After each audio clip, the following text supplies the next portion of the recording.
Bonjour à tous et bienvenue sur la chaîne Limtrain. Aujourd'hui, je vous présente la draisine Robel de chez Wiesmann avec flèche motorisée, référence 2620 pour la version DCC. Vous la voyez ici en évolution sur PK149, le dépôt en cours de réalisation. Alors, qu'est-ce qui se cache derrière cette draisine? Eh bien, on va le voir ensemble. Sachez déjà que, comme je vous l'ai dit il y a quelques secondes, la différence par rapport à la version qui était sortie il y a quelques années, eh bien, cette différence, elle est importante puisque sur ce modèle, la flèche est motorisée. Nous allons voir tout ça.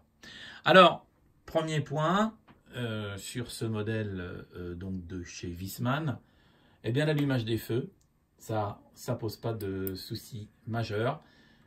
Changement des feux rouges, permutation avec les feux blancs. On a même un troisième feu en haut de cabine, qu'on retrouve d'ailleurs en changeant de sens à l'arrière de la cabine. Premier point. Ici, on a le klaxon. Bon, on pourrait dire qu'il pourrait être du meilleur effet. On va pouvoir également allumer la cabine, c'est la fonction F7. Vous avez d'ailleurs la possibilité avec du mapping, en cherchant bien évidemment un petit peu, la possibilité de mapper et donc de changer l'affectation des fonctions. Pendant que je suis sur ce sujet, la notice qui est fournie avec cette draisine Robel n'est pas traduite en français. Alors je vous rassure, j'ai procédé à une traduction qui vous servira beaucoup si vous avez des petits paramétrages à faire, comme moi j'ai fait d'ailleurs sur ce modèle. Vous pourrez trouver avec des exemples cette traduction de la draisine sur espacerail.com dans la rubrique modéliste. Allez en piste, on démarre avec cette petite draisine. Allumons dès à présent le moteur. Voilà ce qui est fait, le moteur est allumé. On va pouvoir bien évidemment avancer tranquillement. Alors, petite précision hyper importante, ce petit bijou dispose d'une réserve d'énergie type Powerpack, qui est un nom entre guillemets propriété d'OSU. Cette réserve d'énergie, l'important et vraiment l'intérêt sur ce modèle, c'est qu'elle est paramétrable.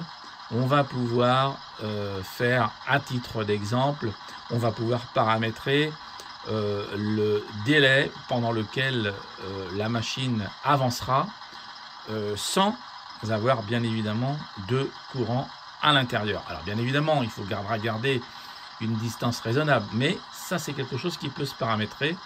Il y a d'autres paramètres dans ce domaine-là, je vous en donne un autre. Il s'agit de faire en sorte de voir et de prévoir, de paramétrer comment le son va se couper, à quelle baisse d'intensité de son on pourra obtenir en réglant un CV sur cette réserve, grâce à cette réserve d'énergie. Vous retrouverez encore une fois les explications sur espacerail.com. Alors, autre point important de cette draisine, c'est la flèche. Alors, la flèche, voilà, on a deux possibilités avec la flèche. Autant vous dire tout de suite que cette flèche-là, l'oscillation n'est pas paramétrable. Oui, ça, on pense que techniquement, ça aurait été un petit peu difficile. Pour autant, j'allais dire, la vitesse de la flèche et le changement de sens est tout à fait paramétrable.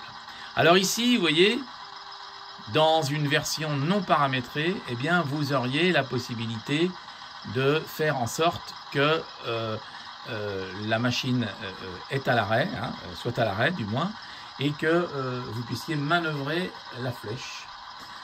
Donc, et avec, vous avez vu, le petit gyrophare allumé.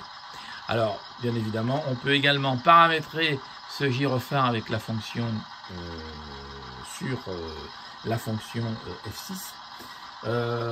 Notez d'ailleurs que cette fonction F6 ne propose pas de vitesse manœuvre. Alors, vous aurez également la possibilité de paramétrer l'allumage du gyrophare, soit quand la flèche est en action, soit en fonction de votre choix, c'est-à-dire vous appuyez ou pas sur la fonction concernée. Dans le paramétrage que moi j'ai réalisé, vous le voyez d'ailleurs ici en toute petite évolution, regardez, on va s'amuser à cela. Vous allez voir en sorte que la gestion de la flèche va pouvoir agir et en parallèle, en ce qui me concerne, je peux, comme vous le voyez, avancer la machine. Pour ce faire, il faudra 2 adresses DCC, une adresse pour la flèche et une adresse pour faire avancer la drésine. On voit très bien au niveau de la rotation de la drésine qu'on peut bien évidemment faire le tour de celle-ci et on peut accélérer ou décélérer la vitesse avec le potentiomètre. Donc qui dit 2 adresses DCC en dissociant la flèche et en dissociant le fonctionnement de la drésine dit 2 potentiomètres. Point intéressant également, la fonction ici F5 vous permet tout simplement de repositionner la flèche à son point de départ sans avoir à le faire vous-même, ce qui permet de parfaitement la centrer. Il y a d'ailleurs une fonction, un paramétrage qui permet de recalibrer la flèche correctement si avec le temps, je dirais, le bras a tendance à bouger légèrement. Alors bien évidemment, une flèche dissociée de la marche de la drésine, il faudra faire attention, bien évidemment, à ne pas taper dans les objets qui se trouvent à côté. En tout cas, en ce qui me concerne, j'ai procédé au paramétrage de cette manière. Voilà un petit peu ce que je pouvais vous proposer sur cette drésine. J'espère qu'elle vous plaira. Encore une fois, vous retrouverez la notice traduite qui vous sera de grand secours et les explications pour réaliser les paramétrages correspondant à ce que je vous ai montré ici. Bien évidemment, là, la machine ne prend pas beaucoup d'élan, mais il y a la possibilité de faire en sorte d'avoir du crissement des essieux, enfin crissement, donc bruit des essieux. Voilà, je vous laisse, je vous souhaite une bonne continuation et je vous dis à très bientôt.